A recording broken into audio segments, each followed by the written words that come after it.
Assalamualaikum warahmatullahi wabarakatuh.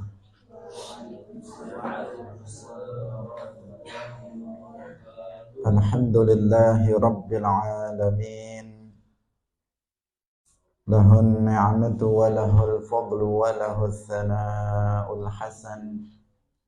Wa salawatullahil barrir rahim wal malaikatil muqarrabin ala sayyidina wa maulana Muhammadin wa ala alihi wa ashabihi tayyibin at-tahirin.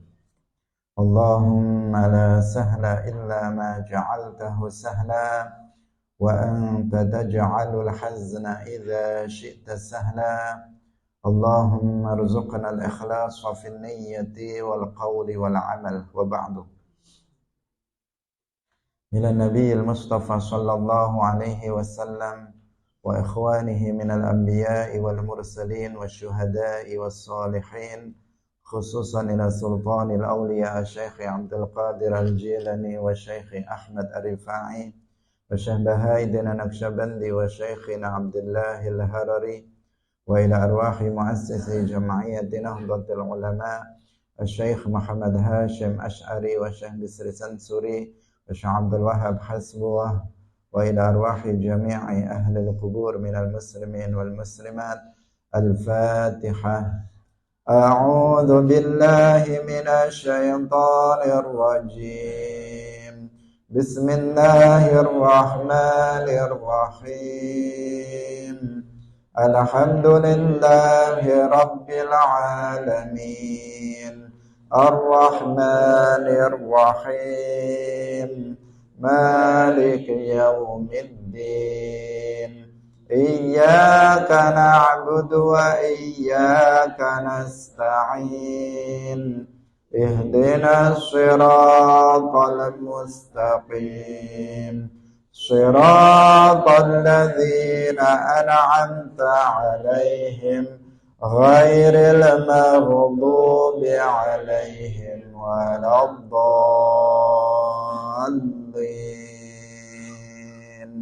Amin. Hadirin hadirat kaum muslimin muslimat rahimakumullah. Alhamdulillah, kita bersyukur kepada Allah Subhanahu wa taala.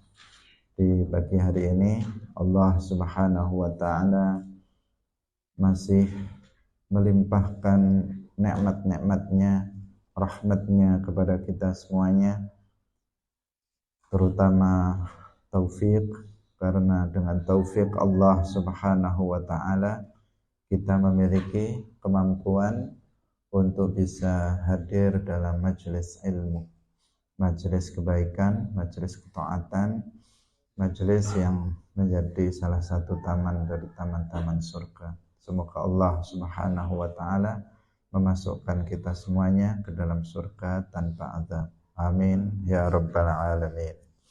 Shalawat dan salam semoga tetap terlimpahkan kepada Nabi Agung Nabi Muhammad sallallahu alaihi wasallam, para sahabatnya, keluarganya, serta seluruh umat Islam yang mengikuti beliau ila yaumil qiyamah. Hadirin rahimakumullah, mari kita lanjutkan pengajian kita masih pada Kitabul Buyu' tentang beberapa jenis jual beli yang diharamkan. Qala al-muallif rahimahullah, jangan lupa untuk mengikhlaskan niat lillahi ta'ala. Wa an Aisyah radhiyallahu anha qalat qala Rasulullah sallallahu alaihi wasallam al-kharraju bid-dhamani. Al-kharraju al-kharraju utawi kharraj iku bid-dhamani kelawan tanggungan. Nanti kita jelaskan. Rawahul khamsatu wa dha'afahul Bukhari wa Abu Dawud wa sahahahu Tirmidzi wa Ibnu Khuzaimah wa Ibnu Jarud wa Ibnu Hibban wal Hakim wa Ibnu Qattan. Hadirin rahimakumullah, hadis ini menjelaskan kepada kita bahwasanya tidak wajib bagi pembeli apabila dia mengembalikan barang yang dibelikan karena disebabkan aib untuk mengembalikan sesuatu yang sudah dia ambil manfaat dari barang tersebut. Jadi kalau misalnya kemarin kita berbicara tentang jual beli dengan cara menyembunyikan, penjual menyembunyikan aib, itu kan haram. Nah, itu haram. Misalnya seseorang menjual sesuatu, kemudian sengaja aib yang ada pada barang itu disembunyikan agar harganya itu tetap mahal, tidak berkurang, dan dia bisa mendapatkan keuntungan yang besar. Itu hukumnya adalah haram.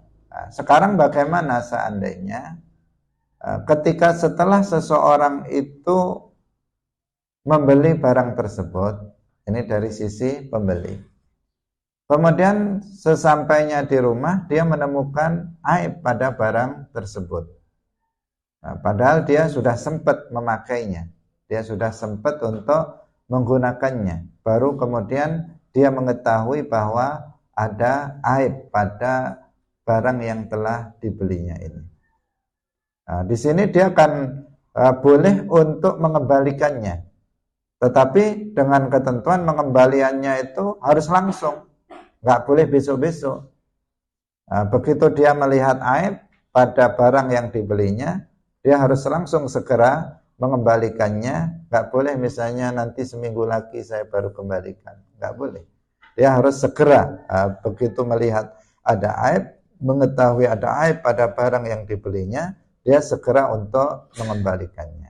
Nah, sekarang bagaimana dengan sesuatu yang telah tadi yang telah misalnya dimanfaatkan oleh si pembeli, sempat dia memanfaatkan, kalau misalnya beli pakaian, sempat dia memakainya, baru ketahuan misalnya sehari, loh ternyata ada aibnya, atau baru ketahuan setelah beberapa jam kemudian, baru dia tahu, padahal dia sudah sempat menggunakannya. Maka di sini tidak ada tanggungan bagi dia untuk menggantinya, karena memang ada aibnya di situ. Tidak ada tanggungan bagi pembeli untuk mengganti, memberikan doman atau memberi pengganti atau apa istilahnya itu, ya untuk menggantikan yang sesuatu yang sudah dimanfaatkan itu nggak ada kewajiban bagi dia untuk itu. Ini maksud dari hadis al-kharraju bid-dhaman. Kita lanjutkan pada hadis berikutnya. Wa an Urwata al-Bariqi radhiyallahu anhu anna nabiyya sallallahu alaihi wasallam, saat temene Kanjeng Nabi sallallahu alaihi wasallam iku a'tahu paring sapa Kanjeng Nabi ing Urwah al-Bariqi dinaran ing dinar liyastariya supaya tuku sapa Urwah al-Bariqi bihi kelawan dinar udhiyatan ing kewan kurban ausyatan utawa ing wedhus fashtara nuli tuku sapa Urwah bihi kelawan dinar syataini ing wedhus loro faba'a nuli ngedol sapa Urwah ihdahuma ing salah sijine syataini bidinarin kelawan sak dinar. Fa'atahu nuli teka sapa Urwah ing Kanjeng Nabi bisyatin kelawan wedhus siji wa dinarin lan dinar. Fada'a nuli ndongaaken sapa Kanjeng Nabi lahu maring Urwah bil barokati kelawan barokah fi bai'ihi ing dalem tultunukune Urwah. Fakana mongko ana sapa Urwah lawistara lamun tuku sapa Urwah turaban ing ing tanah la rabiha yakti untung sapa Urwah fihi ing dalem turab. Rawahul khamsatu illa Nasa'i wa qad akhrajahu al-Bukhari fi dhimni haditsin wa lam yasuq lafzahu wa awrada lahu Tirmidzi syahidan min hadithi Hakim bin Hizam. Hadirin rahimakumullah, diriwayatkan dari Urwah al-Bariqi, Urwah al-Bariqi radhiyallahu anhu, suatu ketika Nabi memberikan 1 dinar, uang 1 dinar kepada Urwah al-Bariqi agar uang itu, 1 dinar itu dibelikan 1 ekor kambing. Dalam satu riwayat 1 ekor kambing untuk berkurban. Kemudian Urwah ini membeli dengan 1 dinar itu, ternyata beliau bisa membeli 2 ekor kambing, bukan hanya 1 ekor tetapi 2 ekor kambing. Dan beliau menjual salah satu dari keduanya itu dengan 1 dinar. Sehingga kemudian Urwah ini datang kepada Nabi dengan membawa 1 ekor kambing sesuai dengan pesanan Nabi, dan kemudian 1 ditambah 1 dinar.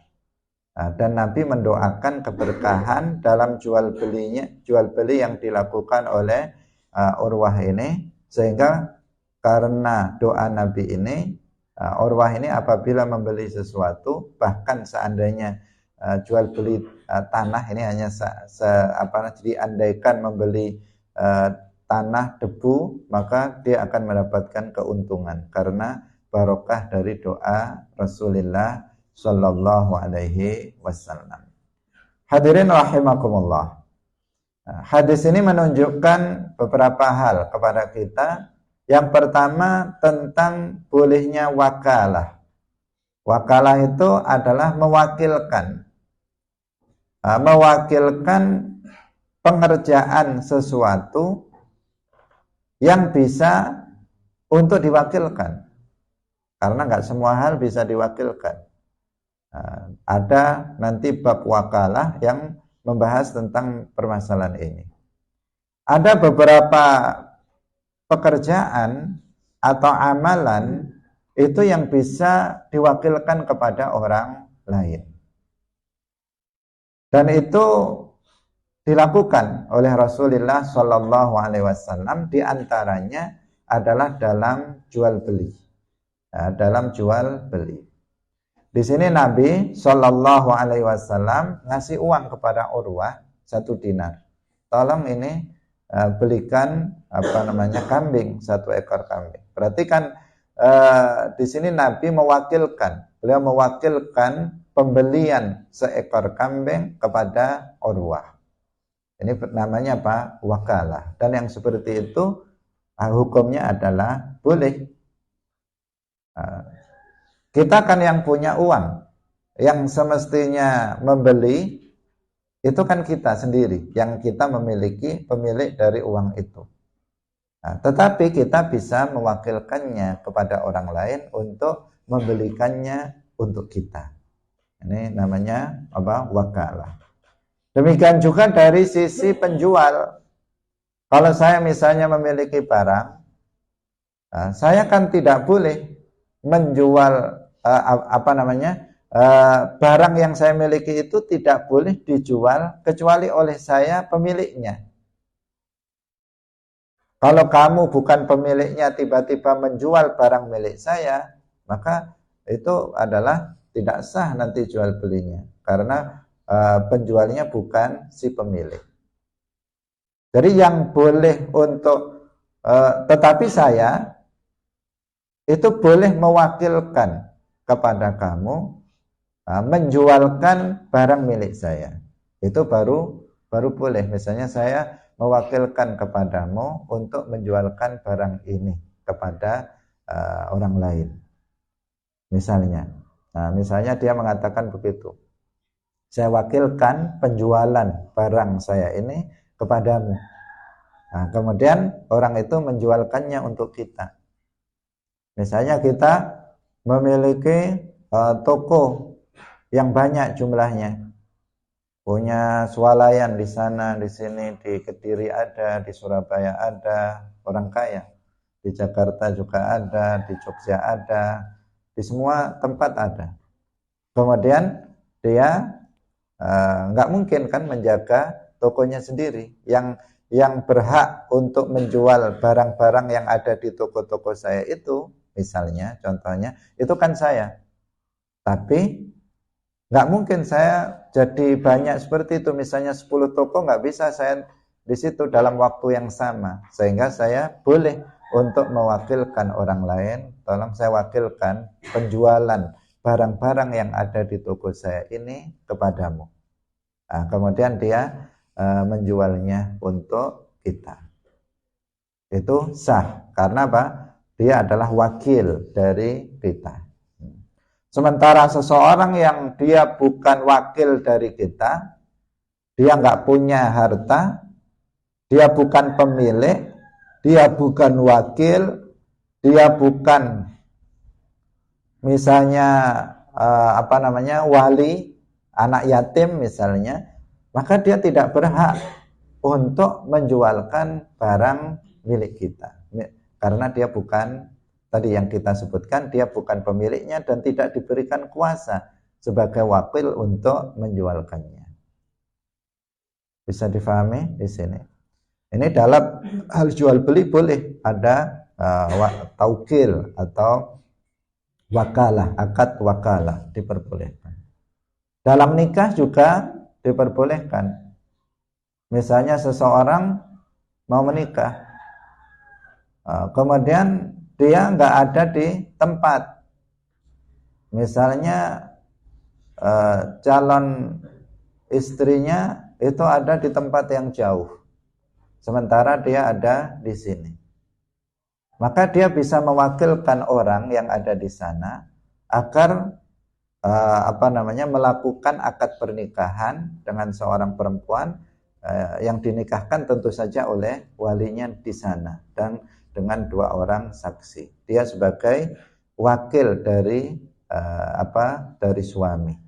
Itu juga diperbolehkan. Bahkan walinya itu juga boleh mewakilkan kepada orang lain untuk menikahkan putrinya. Seperti yang banyak terjadi.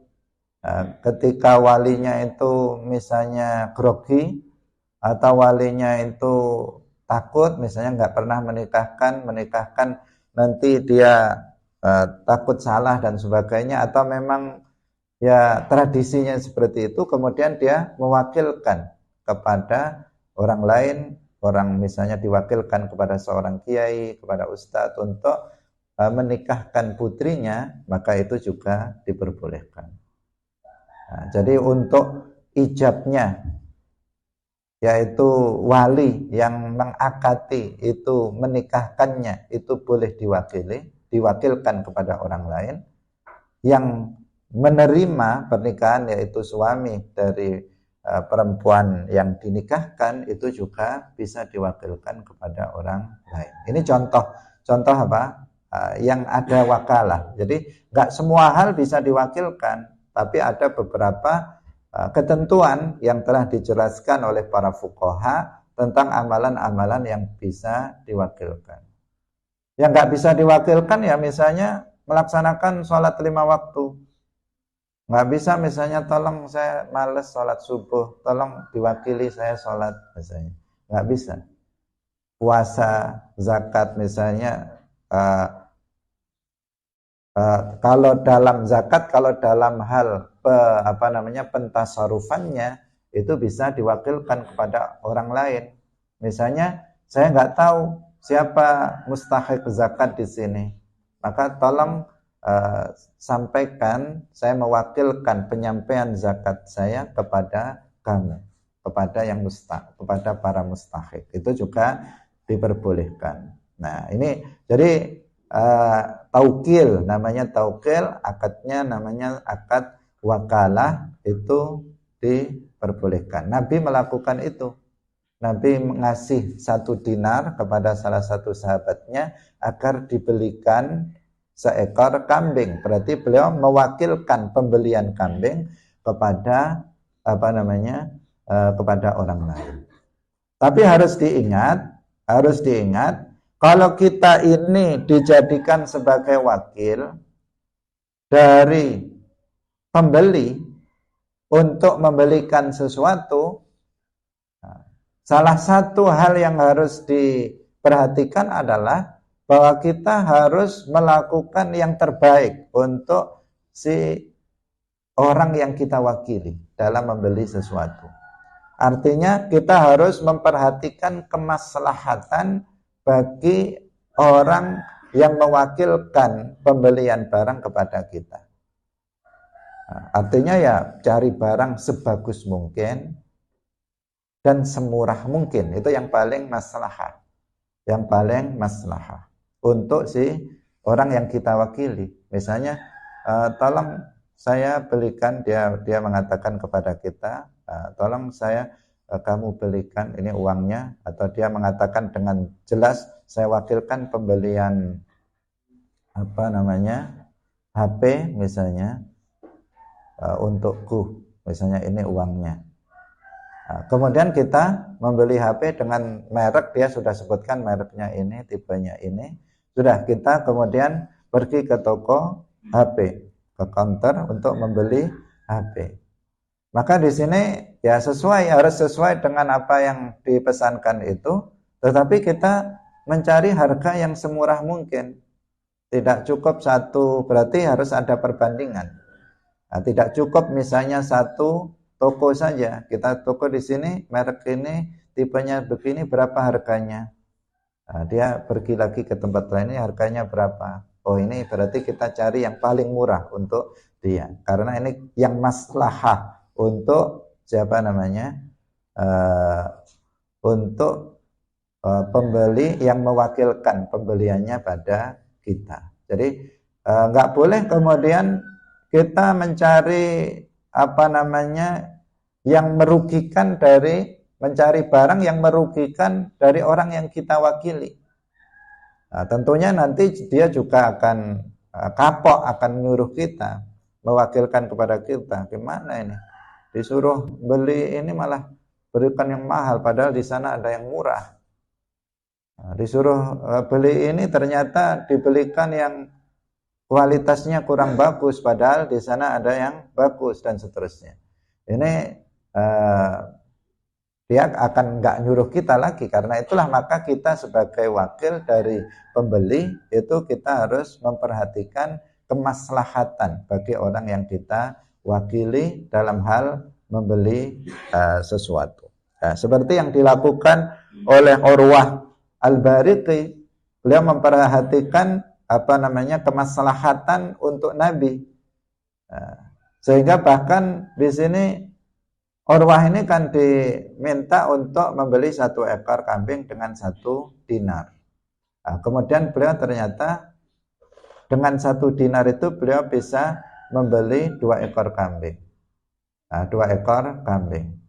2 ekor kambing ini ya sudah memenuhi ketentuan untuk berkorban. Tentu saja semuanya bagus-bagus saja. Kemudian yang 1 dijual, harganya 1 dinar.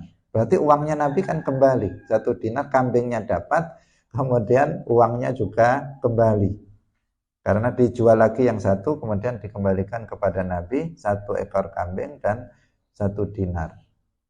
Nah, ini artinya dia memperhatikan kemaslahatan dari orang yang diwakili, yaitu Rasulullah Shallallahu Alaihi Wasallam. Sehingga Nabi itu mendoakan keberkahan jual beli yang dilakukan oleh Urwah Al-Bariqi. Ini kan barokahnya luar biasa ya, luar biasa. Bagaimana dia dikasih 1 dinar untuk membeli kambing. Pulang dia bawa kambing dan dinarnya utuh. Bukan utuh tidak dibelikan, sudah dibelikan, kemudian ternyata bisa dapat 2, kemudian yang 1 dijual lagi untuk dikembalikan kepada Nabi, diberikan kepada orang yang mewakilkan beliau. Keuntungannya kan Berapa ini keuntungannya? Bisa kambing dapat, kemudian uang seakan-akan uangnya kembali. Nah, modalnya seakan-akan kembali. Ini. Dan Nabi mendoakan keberkahan untuk Urwah Al-Bariqi ini. Nah, sehingga karena barokah doanya Nabi, beliau kalau melakukan jual beli selalu mendapatkan keuntungan-keuntungan. Bahkan digambarkan seandainya dia menjual tanah, itu kan sesuatu hal, tanah bukan tanah sawah atau pekarangan, sawah debu misalnya dijual, seandainya dia pun akan dapat keuntungan karena barokahnya doanya Nabi. Setiap melakukan jual beli pasti dapat keuntungan. Ini Urwah Al-Bariqi karena didoakan Nabi. Dan ini juga menunjukkan kepada kita, kalau ada seseorang itu berjasa untuk kita, ada orang lain berjasa kepada kita, maka hendaknya kita berterima kasih kepada dia. Hendaknya kita berterima kasih kepada dia. Seperti yang dilakukan oleh Nabi, Nabi berterima kasih kepada Urwah.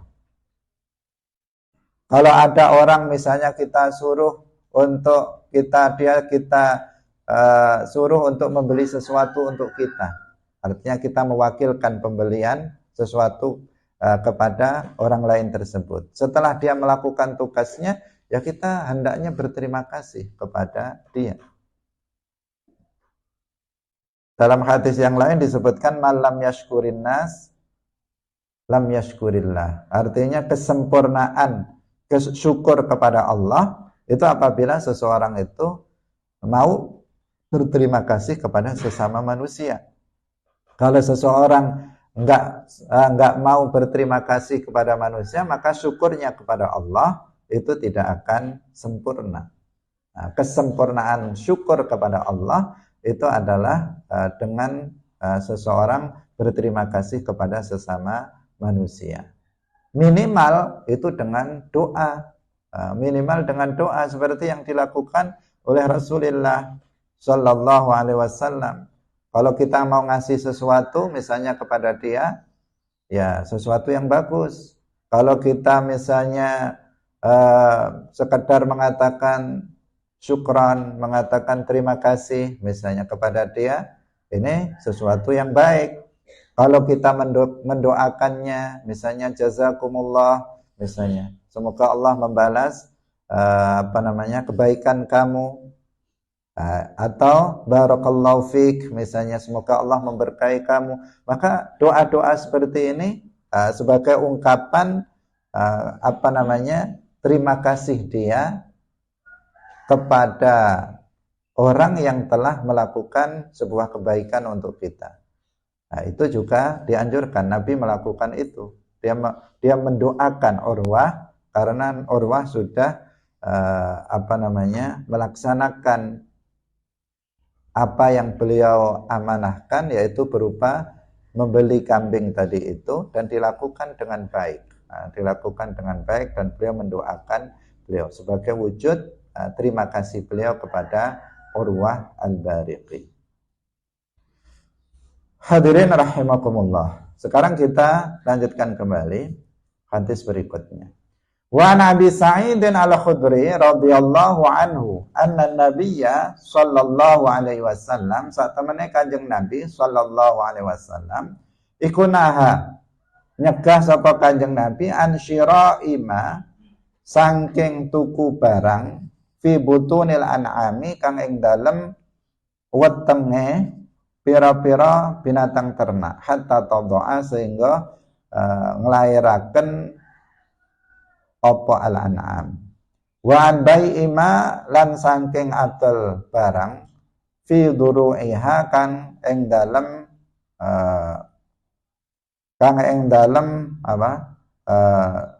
susune an'am. Maksudnya masih di apa istilahnya kalau binatang ya. Dia masih berada belum dikeluarkan air susunya itu. Itu maksudnya. Wa an syira'il 'abdi lan saking ngedol kawula wa huwa khale utawi abad iku abikun wong kang melayu ya.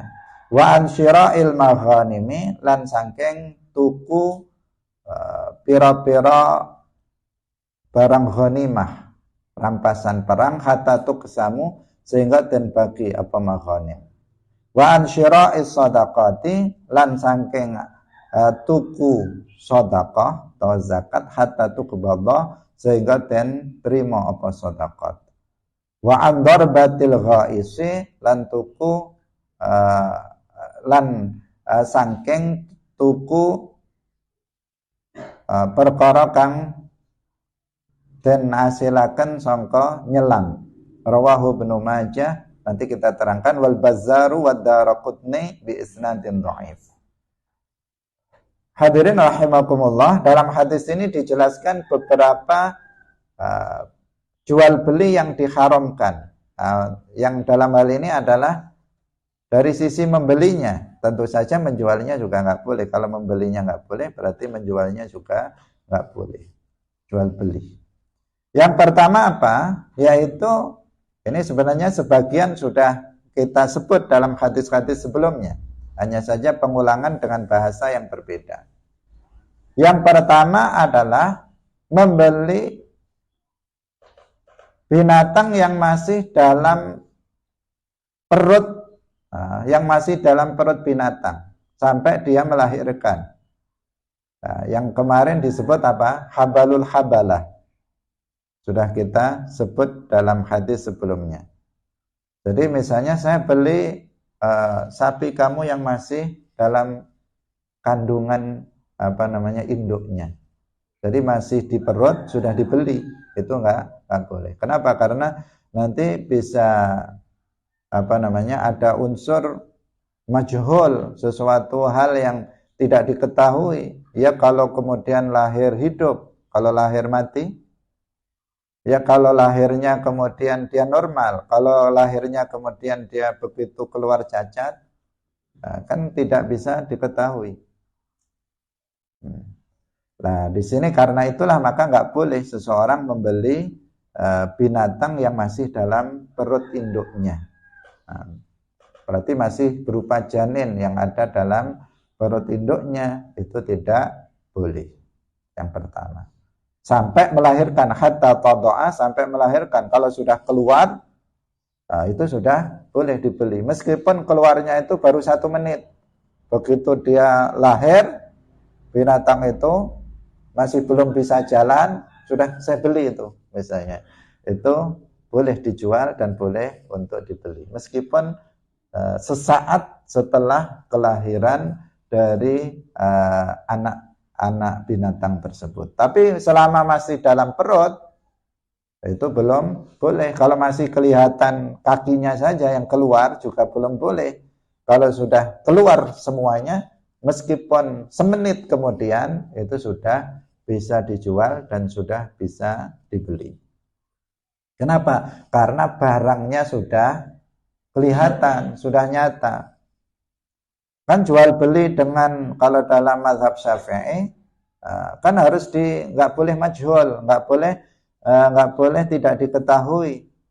Maka di sini yang harus diwaspadai jual beli secara online yang terkadang seseorang itu tidak mengetahui barangnya. Meskipun sebagian ulama nanti ada yang mengatakan jika disifati barangnya itu dengan sifat-sifat tertentu, tetapi terkadang kan berbeda.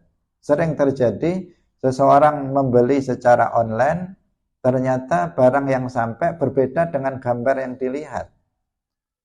Karena namanya gambar bisa dimodif sehingga terlihat bagus, tetapi ketika sampai ternyata berbeda. Karena itu ya kalau misalnya jual beli online, jual belinya itu dilakukan setelah seseorang itu menerima barangnya. Setelah barangnya dibuka, kemudian dilihat, sudah tahu, baru kemudian melakukan akad jual beli. Itu tata caranya, di antara tata caranya. Nah, biar tidak majhul. Wa an bai'i ma fi dhuru'iha. Yang kedua adalah menjual Menjual sesuatu yang masih ada dalam apa? Ini istilahnya apa kalau? Jadi kalau apa namanya? Yang air susu yang masih di tempatnya itu, ya. Jadi masih di dalam, belum diperas susunya, sudah dijual, itu enggak boleh. Kalau menjual yang sudah diperas kemudian jadi cair susu yang itu, maka itu diperbolehkan. Tapi kalau masih di tempatnya, maka itu tidak diperbolehkan. Wa an syira'il 'abdi wa huwa abik, menjual hamba sahaya sedangkan hamba sahaya itu, budak itu lari. Lari itu maksudnya ya sudah nggak ada di tempatnya, sudah nggak bisa diserah terimakan. Jadi seseorang kan bisa terjadi namanya perbudakan ya. Dia adalah budak di tempat, misalnya dikatakan dia budak di tempat kita, kemudian dia nggak kerasan di tempat kita dan dia lari. Ketika orang pada tidur dia lari, udah hilang.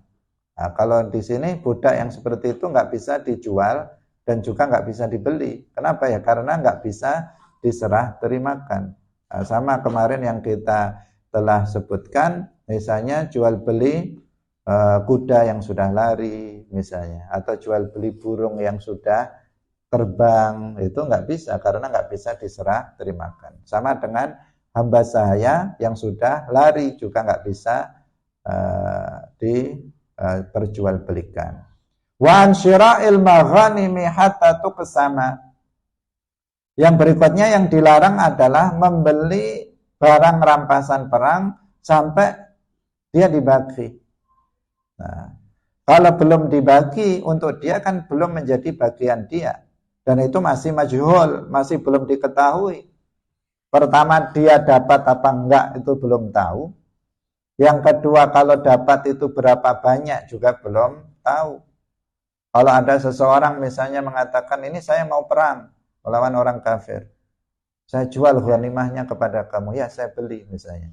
Barangnya aja belum ada, dia perang saja bisa jadi dia mati di situ, ya kan? Kalau dia mati kan nggak dapat bagian ghanimah. Nah, ghanimah itu rampasan perang. Jadi kalau ada peperangan, kemudian musuh kalah, orang-orang kafir kalah, kan ada barang-barang di situ.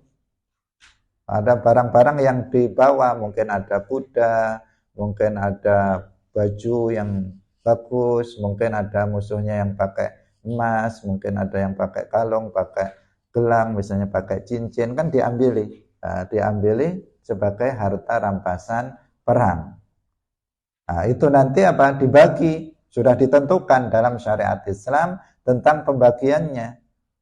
Termasuk orang-orang yang ikut perang nanti akan dapat bagian. Nah, ini orang ghanimahnya belum dibagi sudah dijual, itu nggak boleh, hukumnya nggak boleh. Nah, atau seseorang sudah membeli, nanti ghanimah kamu saya beli. Nah, kalau nanti akadnya nanti ya nggak apa-apa, tapi kalau jual beli nanti maksudnya setelah dapat ghanimah, kalau belum maka nggak boleh karena memang masih majhul. Nah, masih majhul itu belum diketahui. Nah, nanti dia dapat apa enggak juga belum diketahui, berapa dapatnya juga belum diketahui. Wa an syira'i shadaqat hatta tuqbada. Membeli sedekah atau zakat sebelum diterima. Misalnya ada orang miskin, langganan dapat zakat, setiap tahun dia dapat zakat. Kemudian dia bilang saya beli zakat kamu.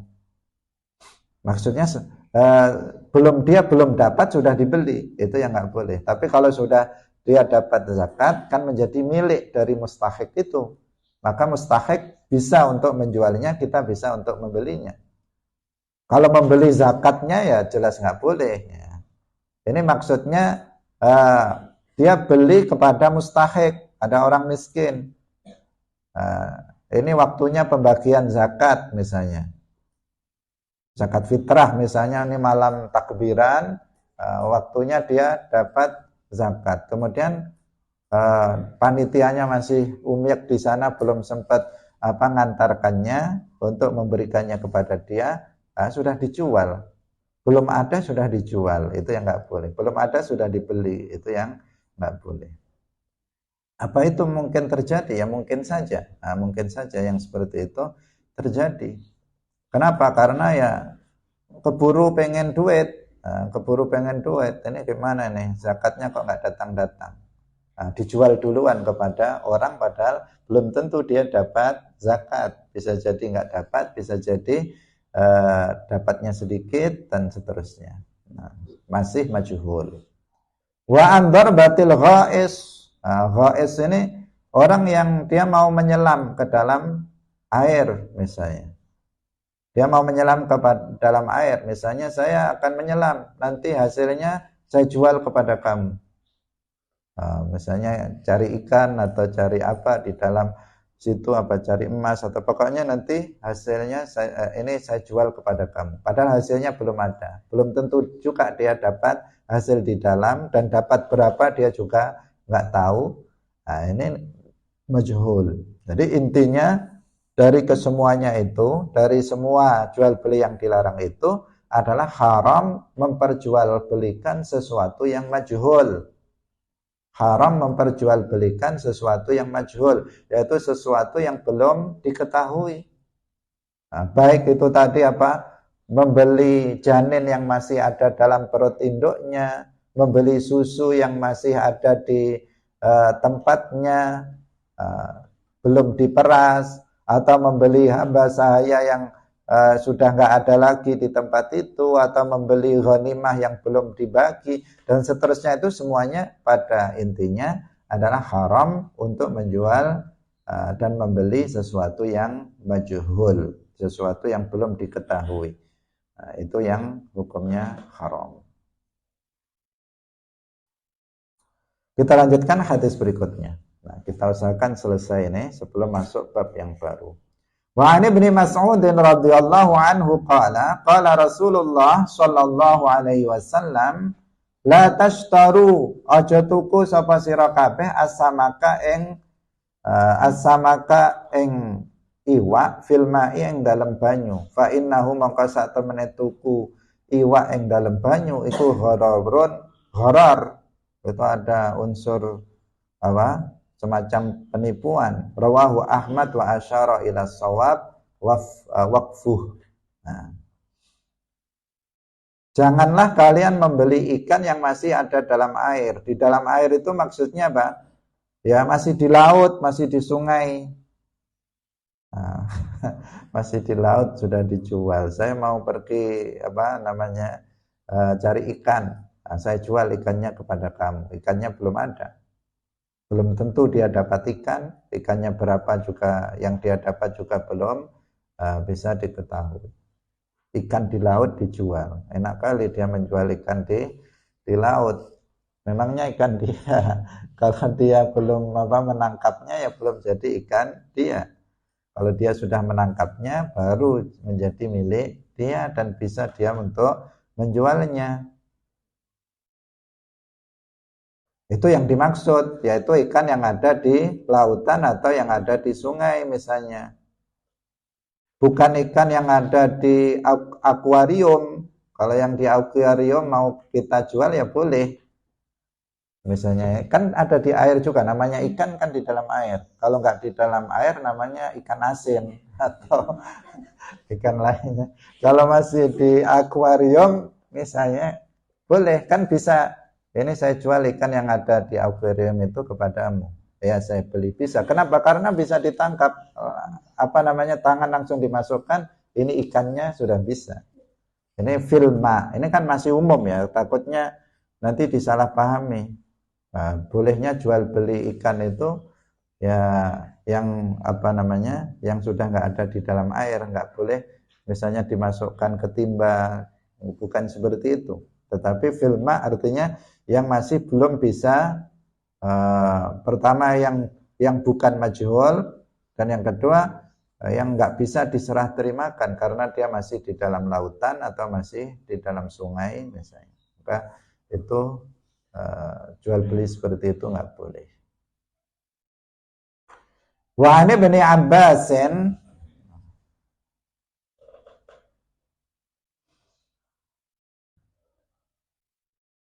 wa bani gimana tadi? Wa ani bin Abbas radhiyallahu anhuma qala naha wasnyakah sapa Rasulullah sallallahu alaihi wasallam antuba'a ing yen to dentel apa samaratun buah hatta tut'ima sehingga layak dan pangan, itu maksudnya. Wala yuba'u lan ora dentel apa sufun wal ala zahrin, maksudnya bulu bulu ya, gitu aja, bulu ala zahrin ing atase awake, kalau arti asalnya ya ing atase gegere wedhus, wala labanun lan ora susu fi dharain ing dalam wadai.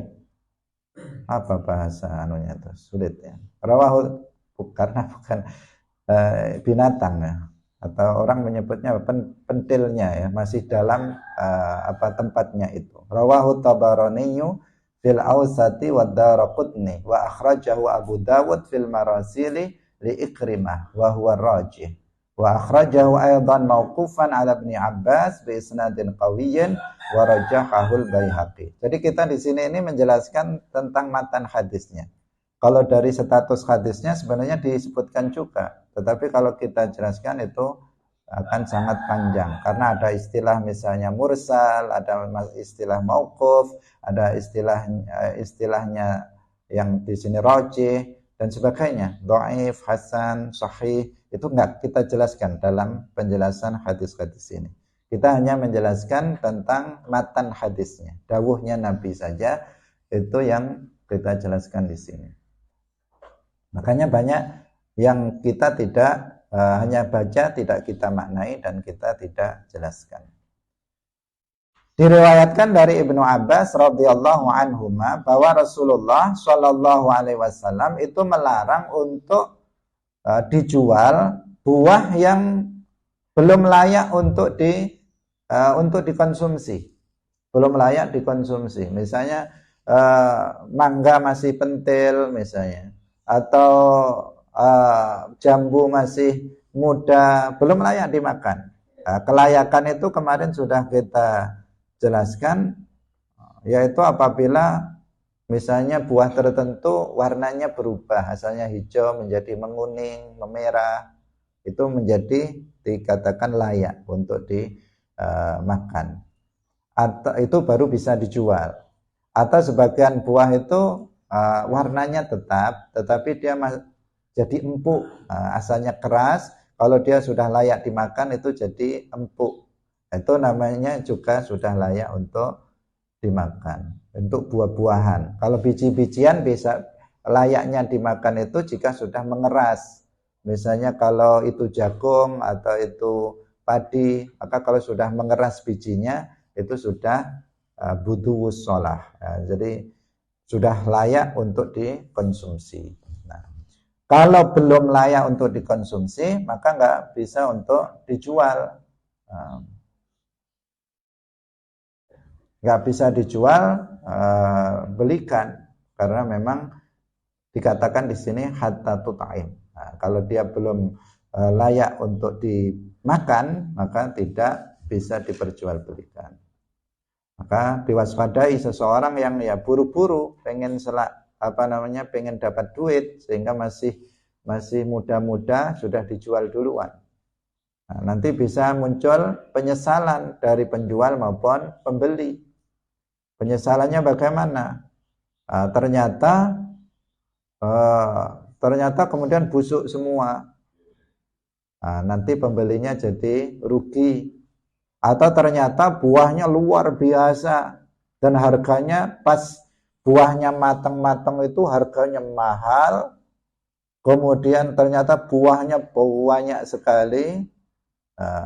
Sementara tadi cuman harganya dikasih murah, waktu masih pentil itu masih dijual murah. Kan jadi penjualnya, wah Kenapa nggak saya jual sekarang saja? Dia akan menyesal di situ. Karena itulah nggak boleh jual beli yang buah yang belum layak untuk dikonsumsi. Wala yuba'u sufun ala dhahrin. Juga nggak boleh menjual bulu yang masih ada di badannya kambing. Nah, perlu di sini ini pengecualian, perlu diperhatikan. Sesuatu yang terpisah dari binatang, ternak yang hidup, itu kan hukumnya seperti bangkai. Ya. Jadi seperti bangkai, misalnya ada kambing atau sapi, kakinya terpotong. Maka potongan sapi itu nggak boleh kamu masak. Wah, ini potongan sapi, kaki sapi, kemudian kamu buat soto misalnya, nggak bisa. Kenapa? Karena sapinya masih hidup. Kalau sapinya sudah disembelih, ya apanya saja boleh kamu masak. Ini sapinya misalnya masih hidup, kakinya patah, terus dimasak, nggak bisa. Itu bangkai hukumnya. Paham? Secara umum begitu. Sesuatu yang terpisah dari binatang yang masih hidup, itu hukumnya seperti bangkainya binatang tersebut. Artinya dia najis dan haram untuk dimakan. Kecuali adalah bulu kambing. Bulu kambing itu suci, yang kan dia diperuntukkan untuk baju ya, diolah sehingga menjadi baju. Itu bulu kambing atau menjadi beberapa yang lainnya. Lah itu kalau bulu kambing itu bisa diperjualbelikan justru kalau sudah dipotong dulu. Jadi kalau di peternakan memang langsung dibersihkan, dipotong, nah kemudian baru diproduksi untuk jadi baju dan sebagainya. Nah, kalau masih ada belum dipotong, belum dicukur rambutnya, masih ada di kambing itu nggak boleh diperjualbelikan. Jadi dipotong dulu, baru dijual. Itu boleh. Nah, kalau masih ala dhahrin masih ada di badan kambing itu nggak boleh saya jual misalnya bulu yang ada di kambing saya itu dengan harga sekian, nggak boleh. Dipotong dulu baru dijual. Walala banin fidharain tadi sudah kita sebutkan, susu yang masih di tempatnya belum diperas itu nggak boleh untuk diperjualbelikan juga. Wa Nabi Hurairah radhiyallahu anhu anna nabiyya sallallahu alaihi wasallam naha an bai'il madamin wal malakih. Nah, ini nyegah, melarang sapa Rasulullah sallallahu alaihi wasallam saking adal madamin lan al malakih. Agak cepat waktunya sudah mau habis.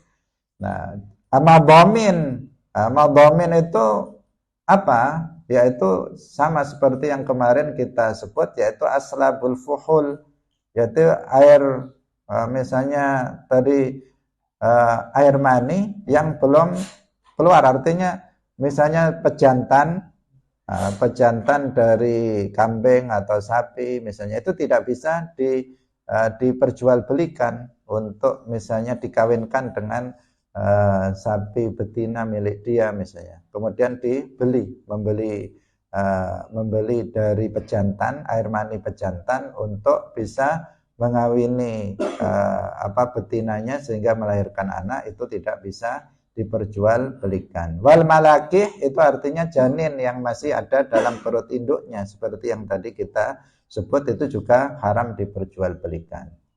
An Abi Hurairah radhiyallahu anhu qala Rasulullah sallallahu alaihi wasallam man aqala musliman bai'atahu aqala Allahu asratahu. Rawahu Abu Dawud wa Ibnu Majah wa sahahahu Ibnu Hibban wal Hakim. Nah, maksudnya adalah barang siapa yang menyetujui pengembalian pembatalan, yang menyetujui pembatalan jual beli seorang muslim, maka Allah Subhanahu wa taala itu akan mengampuni dosa-dosanya. Jadi ada seseorang dia membeli dari kita suatu barang, sudah fix jual belinya, sudah akadnya sudah terjadi, khiyarnya juga sudah nggak ada, dia sudah terpisah dari kita, artinya nggak ada khiyar majelis, kemudian dia khiyar syaratnya juga nggak ada, pokoknya sudah 100% jadi jual beli itu. Kemudian dia mikir-mikir, penjual itu kan sebenarnya nggak boleh ada hak bagi dia untuk mengembalikan barang itu. Tapi dia mikir-mikir, aduh saya butuh makan ini. Tadi saya mikirnya pokoknya senang lihat barang langsung dibeli. Padahal ternyata berasnya habis di rumah. Untuk makan besok nggak ada. Lah kok tadi beli sesuatu yang sebenarnya tidak doruri dari kita, kemudian datang kepada saya pengen membatalkan jual belinya karena saya butuh uang. Nah, kalau ada orang misalnya saya menyetujui, ya udah nggak apa-apa, ini uang kamu, karena dia butuh, maka di sini Allah akan mengampuni dosa-dosa saya. Ini anjuran kita mempermudah orang. Kita kalau jual beli itu nggak usah mempersulit orang, tetapi dipermudah. Kayak kemarin itu. Kalau perlu, kalau ada orang itu nggak usah pakai tawar-tawar saja gitu aja. Saya beli sekian, ya gitu aja. Atau saya jual, pokoknya dipermudah lah. Urusan orang itu dipermudah oleh kita. Itu dianjurkan kita dan pahalanya adalah diampuni dosa-dosa kita. Sehingga ada disebutkan oleh Nabi, samhan idza ba'a, samhan idza ishtara, samhan idza ba'a, atau dibalik. Jadi kalau kita menjual ya kita permudah, kalau kita membeli ya juga kita permudah, tidak dipersulit, Artinya bagaimana senangnya pembeli itulah, bagaimana senangnya penjual itulah, itu yang dianjurkan. Banyak toleransi kepada seseorang, orang lain, itu yang dianjurkan di dalam Islam, bagian dari akhlak Islam. Demikian, semoga bermanfaat. Barakallahu fikum, wallahu muwaffiq ila aqwamit thariq. Wassalamualaikum warahmatullahi wabarakatuh. La ilaha illallah. Allahumma salli ala sayyidina Muhammad wa ala alihi wa sahbihi wa sallim. Rabbi ghfirli wa liwalidayya wa lil mu'minina wal mu'minat.